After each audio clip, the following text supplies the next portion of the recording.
दूसरी तरफ शिखा की माँ साधना जी अपनी समधन के मुंह से तमाशा बनाने वाली बात सुनकर दुखी हो गई। गुस्सा तो बहुत आया, लेकिन बेटी की सास को कुछ कह दिया तो बाद में बेटी को ही परेशानी होगी, यह सोचकर उन्होंने खुद पर संयम रखकर कहा, आप चिंता ना करें, सब तैयारियां अच्छे से चल रही हैं। आप तो बस हमारी बेटी शिखा का ध्यान रखें। हाँ हाँ जरूर, क्यों नहीं, आखिर आपकी बेटी हमारी बहू भी तो है, कहकर शिखा की सास ने फोन काट दिया। साधना जी परेशान हो गई, क्योंकि अभी कुछ दिन पहले ही तीज का त्यौहार गया था, जिस पर उन्होंने अपनी बेटी के ससुराल वालों के लिए खाने पीने का सामान और कपड़े वगैरह सब भिजवाया था। शादी को 2 साल हो गए, लेकिन हर त्योहार पर बेटी की सास लता जी कुछ न कुछ लेने के बहाने ढूंढते रहती थी। हर बार कोई ना कोई रिवाज बताकर अपना लालच पूरा करती थी। साधना जी सब समझती थी, लेकिन जहाँ बात रीति रिवाज की आ जाए, वहाँ चुप रहने के अलावा और कोई चारा भी नहीं था। शिखा उनके घर की बड़ी बेटी थी। उसके 2 छोटे भाई बहन भी थे और दोनों ही पढ़ाई कर रहे थे। उन दोनों का भी काफ़ी खर्चा होता था, और साथ ही मैं शिखा के पापा की बैंक क्लर्क की नौकरी में तनख्वाह भी बहुत ज़्यादा नहीं थी, लेकिन फिर भी वह अपनी हैसियत से ज़्यादा ही बेटी को देते थे। शिखा को अपने घर की स्थिति के बारे में अच्छे से पता था। उसने अपनी सासू माँ से बात करने की कई बार कोशिश की, लेकिन उसकी सासू माँ का एक ही जवाब होता था, यह तो हमारे घर का रिवाज है। अगर तुम्हारे माँ बाप यह रीति रिवाज भी नहीं निभा सकते और थोड़ा सा देने में भी कंजूसी करते हैं, तो इसमें मैं क्या कर सकती हूँ। हमारी रस्मों रिवाजों तो उन्हें पूरी करनी ही पड़ेंगी, और इस घर की बहू होने के नाते तुम्हारा भी यही फर्ज बनता है कि तुम इस घर के तौर तरीके अच्छे से अपना लो। सासू माँ से तर्क वितर्क करना शिखा को अच्छा नहीं लगता था। उसे अच्छे से पता था कि उसकी कही हुई बातों का उसकी सासू माँ पर कोई असर नहीं होने वाला।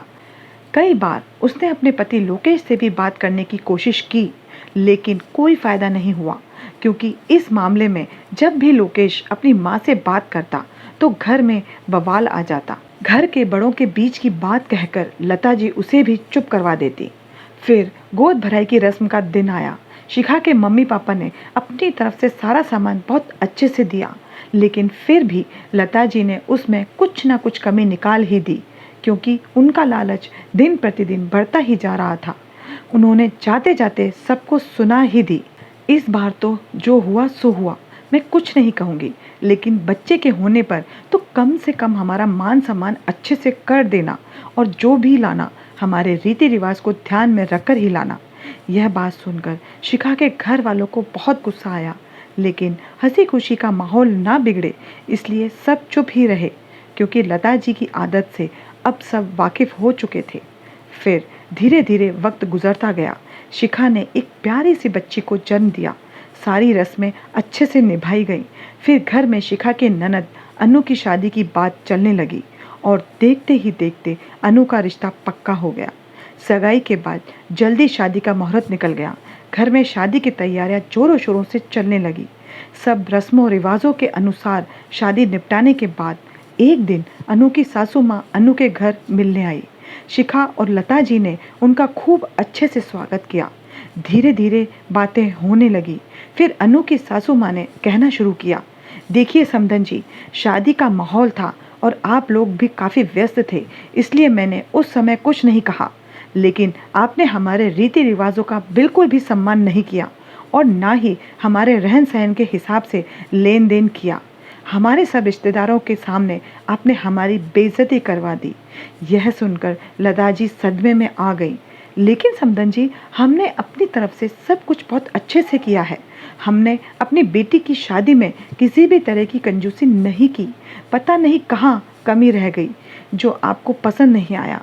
देखिए लता जी, मेरा घर काफ़ी संपन्न है और मुझे लेने देने का कोई लालच नहीं है, लेकिन बेटी के ससुराल वालों की रीति तो किसी भी हाल में हर माँ बाप को निभाने पड़ते ही है, तो आप भी निभाइए और आगे से थोड़ा ध्यान रखना।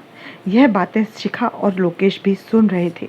उनके जाने के बाद लोकेश अपनी माँ के पास बैठा और कहने लगा, माँ, कहते हैं दुनिया में हर चीज़ घूम फिर कर वापस जरूर आती है, आपने जो अपनी बहू के साथ किया या उसके मायके वालों के साथ जो किया वही आपकी बेटी के साथ हो रहा है।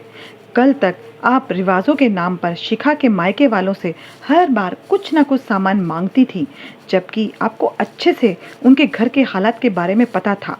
मैंने बहुत बार आपको समझाने का प्रयास किया, लेकिन आप तो समझने को तैयार नहीं थी।